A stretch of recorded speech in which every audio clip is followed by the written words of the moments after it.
Today's episode is brought to you by Blightsteel Colossus. It's your first and only tinker target. It's one-shot robot. Cubes come in all different shapes and sizes. Today, we are going to go on a tour of the ins and outs of my cube, challenges building it, and the lessons learned along the way in today's episode of Playing with Power.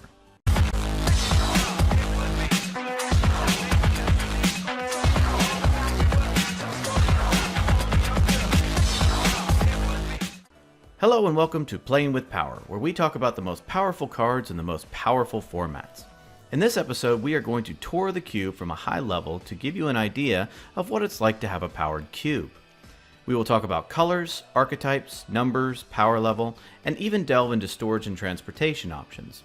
We will also talk about some lessons learned along the way when building the cube.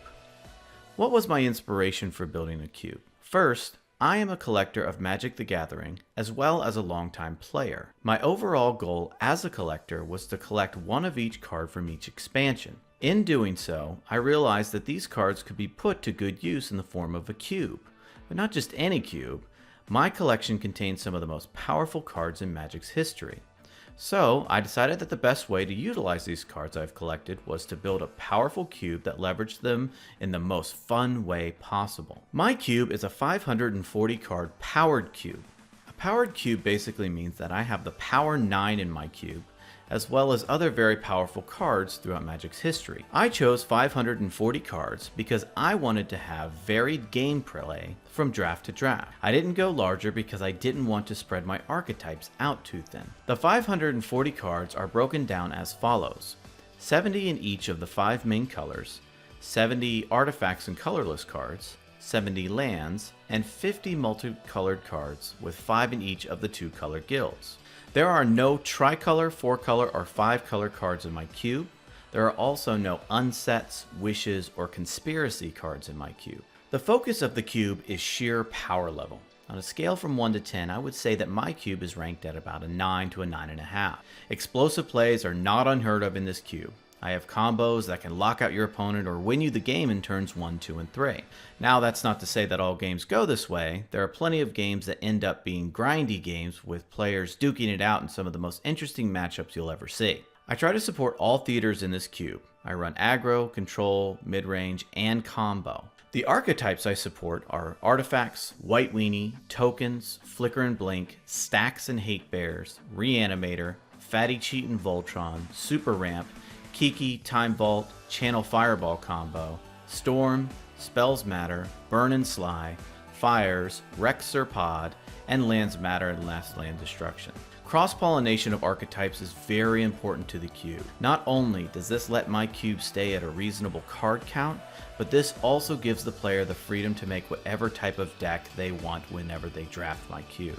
What makes my cube unique are cycles. I love cycles. Cycles are sets of cards that run a theme in each color of an expansion. Examples would be the Moxen, which you can tap for each color, the Charms from each of the guilds of Ravnica, the Zeniths, the blue, black, white, red, and green Sun Zeniths, the Gear Hulks from Kaladesh, the Titans, the Confluences, the Lorwyn Commands, the Primordials from Gatecrash, the Praetors from New Phyrexia, and so on and so forth. If I find a card from a cycle that fits into my cube, I see if it makes sense to put the entire cycle into my cube. This doesn't always work out, but I try to whenever possible. So when it comes to swaps or cuts, whenever a new set comes out, I evaluate all the cards in that expansion. I look and see if a card would support an archetype in my cube. I also decide what card this would replace by doing so. I strive for balance of archetypes as well as color and curve. When I determine that a card would do well in my cube, I look through the current cube and see where a cut could be made. When I determine a potential cut, I see where a card doesn't fit into an archetype or doesn't quite fit into the cube in general. The main questions I ask are, if I swap this card for another, what archetypes would be affected? If I swap this card for another, would this throw off the balance of this color? If I swap this card for another, how would this affect my mana curve? Based upon the answers of these questions, I swap out the card for a new one and play test it. And just because a card has been swapped doesn't mean it's in or out forever. If I realize that a card doesn't quite fit as well as I had originally expected, I will swap it back out.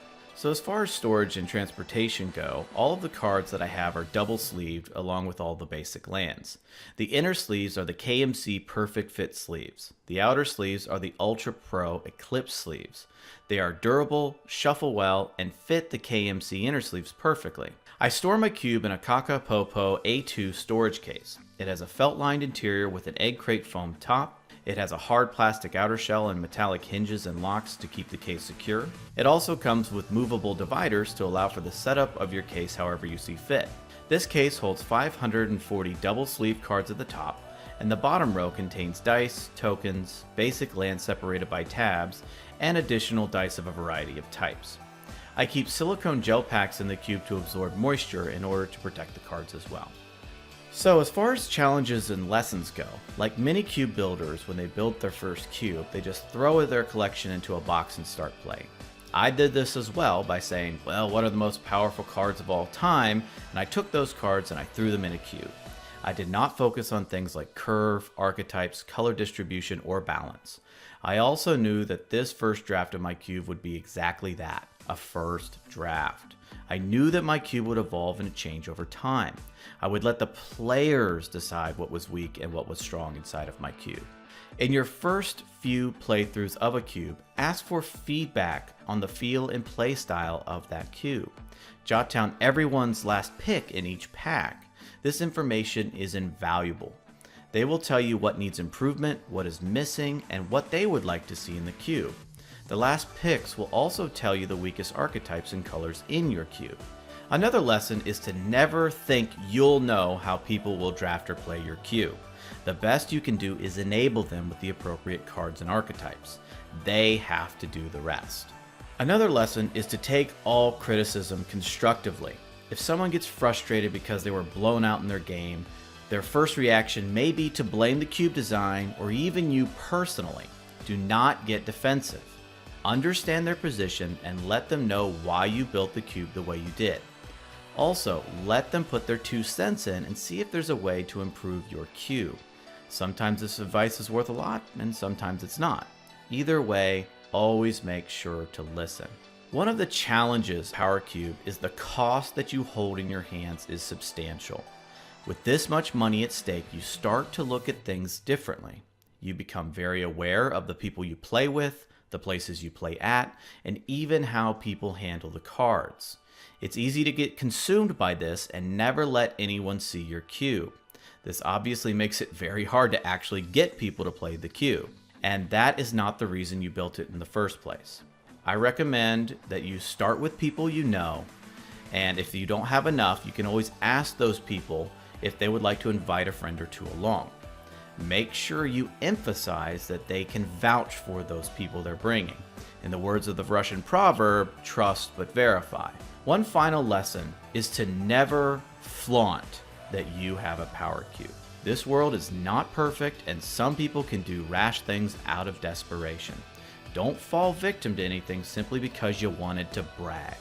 No one wants to play with someone like that anyway, and the results could be very far worse. So that is the Power Cube at a high level. In upcoming videos, we're going to talk about each of the colors in more detail, as well as some of the archetypes and other interesting things about the cube. If you like this video, go ahead and click that like button.